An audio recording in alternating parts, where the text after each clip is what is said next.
It's not about your qualifications. It's not about your mantras. It's not about any of that really. It's about the innocent desire to just be there without any sense of getting at all. Somehow the universe loves you when you have that naive, simple innocence about you, like a child.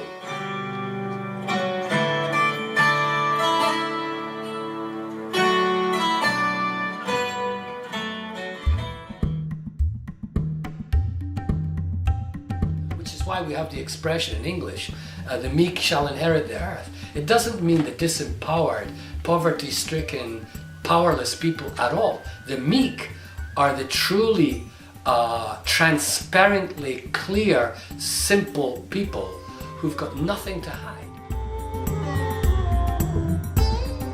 This is a version of a popular belief called the law of attraction. Yeah. Tell me your version of that. I would say that the law of attraction is an ancient idea, of course. It's a very ancient idea. Like attracts like.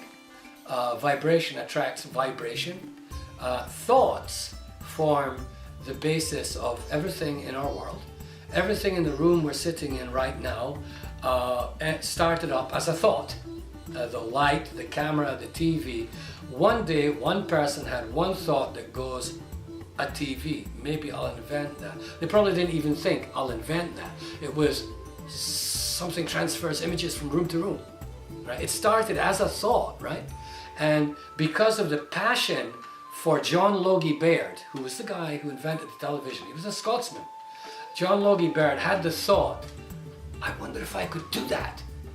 That thought attracted to him the money, the technology, the research team, everything. But he had never heard of the law of attraction. So he wasn't consciously using the law of attraction. What he was doing though was having an enduring passion with a single focus. But for John Craig, Napoleon Hill's book, that simple little book, took a gardener to an international businessman who had a thought that he'd like to meet Gorbachev. Yeah. Tell me. Yeah, Napoleon Hill did his research. He really did. And don't forget that Napoleon Hill's teacher was Andrew Carnegie, who was a Scotsman born in the same town as my mother.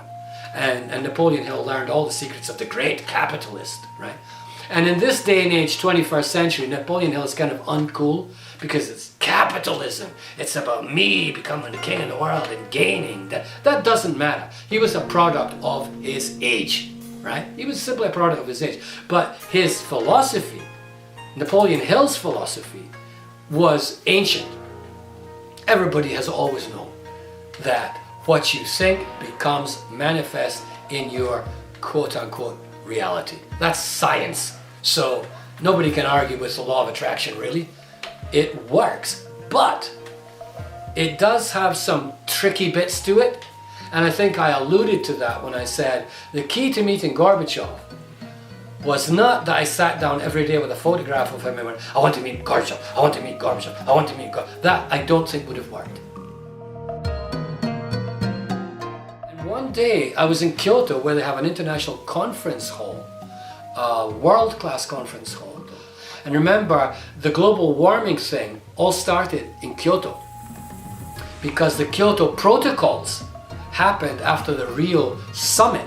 The very first environmental conference on the world was the Rio summit. Subsequently, the Kyoto protocols were founded saying we need to do stuff from now on and have regular meetings about this. So an organization called the Green Cross was founded, the Red Cross for the Earth, the Green Cross. And its head was going to be Mikhail Gorbachev. And the Dalai Lama and Mikhail Gorbachev and world leaders were going to descend upon Kyoto, literally 10 minutes from where I lived.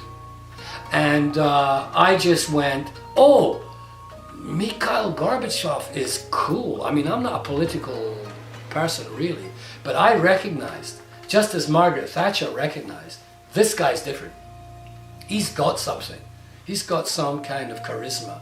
So I went to the conference hall and said, I'll be a volunteer interpreter. All I want to do is be a volunteer interpreter. But in my heart, I was going, if only I could be in a room with that Mikhail Gorbachev, I'll do anything. And if you were to ask me, well, what did that look like? It would be a room with 10,000 people in it, just sitting at the back, you know, and there he is, on the real Mikhail Gorbachev. Wow! But what actually happened is that through sheer synchronicity, I ended up as his press manager's interpreter because I had the badge. And just at the moment when the press liaison for Gorbachev, who was an American, who was very, very uppity guy, his previous client had been Elizabeth Taylor. So this guy worked with real high-profile people as the press manager, and suddenly he comes to Kyoto and he said, I'm the press manager for Mikhail Gorbachev. And he assumed that all Japanese journalists speak English. Big mistake. So he walked into a press conference, started speaking English, and all going, what? And then he went, you guys don't speak English? And he came out of the room with his hair on fire because Gorbachev was about to arrive at the International Conference Hall. And he came out of the room and he went, ooh, and he saw me walking towards him with a big sign here saying, volunteer interpreter. And he literally grabbed me and said, now, I need you. And then he said, come with me, come with me. And I said, what? He said, I'm Gorbachev, press secretary. I didn't know these guys couldn't speak Japanese. I don't know what the hell to do here. I need you. You got to translate between me and Gorbachev and the press corps. Literally 2 minutes later, I'm standing at the front of the entrance to the International Conference Hall. And the limo arrives and all of the guards and everything. And out steps Gorby and comes straight at the guy because he's his press liaison. He's the first guy he needs to get together with, right? And I'm standing next to the world leader. Oh, this is really bizarre because how many people would want to be standing here right now? How many people would have sent money and letters and donations just to be standing here? I didn't do anything except think, I'd love to be in a room with that guy.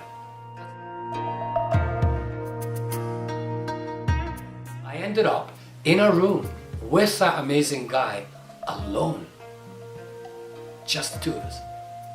Now that is beyond any kind of serendipity, accidental. I had asked to be in the same room as him, but I had not specified alone. I'd imagined thousands of people. And because of a mess up by a KGB agent who was late for work, right, who should have been with him at all times, he walked into a room at the Palace Hotel in Kyoto where he was staying. And I had no reason to be in that room except to be sure that he was taken to meet the Japanese reporter who was waiting for him in the back room. That was my only function. But since I was sitting there in the room when he came in, he immediately thought he must be here for a reason.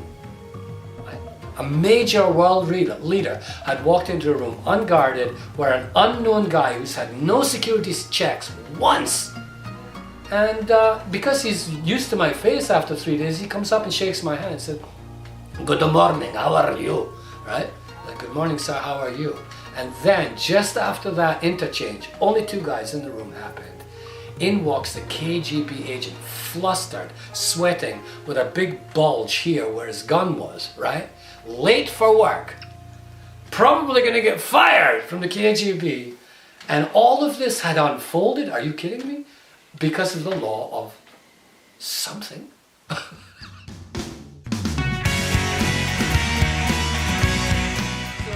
for me, it's a great story of, it's not about your qualifications, it's not about your mantras, it's not about any of that really. It's about the innocent desire to just be there without any sense of getting at all. Somehow the universe loves you when you have that naive, simple innocence about you, like a child.